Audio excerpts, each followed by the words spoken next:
সবচেয়ে ইম্পর্টেন্ট হচ্ছে frequency. The frequency is the language of universe. এই যে ইউনিভার্স, এই যে পৃথিবী সহজে পুরো ইউনিভার্সের ভাষা হচ্ছে ফ্রিকোয়েন্সি। যে কোনো ভাষা শেখার জন্য এনভায়রনমেন্টটা এমন হওয়া উচিত যেখানে সবাই ওই ভাষায় কথা বলবে। স্টিফেন ক্রাশনের একটা মেথড, ওনার একটা রিসার্চের পরে মেথড হচ্ছে comprehensive learning method. What is comprehensive learning method? One level above than your level. মানে আপনি যেই লেভেলে আছেন এর চাইতে এক লেভেল উপরে আপনাকে লেসন দিতে হবে। আপনার লেভেলের চাইতে নিচে যদি হয়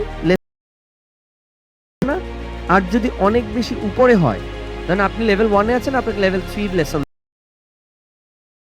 এটা আপনার জন্য কাজ করবে। 80-20 প্রিন্সিপাল। কোনো একটা দক্ষতা বা স্কিল অর্জন করতে হলে সেই স্কিলের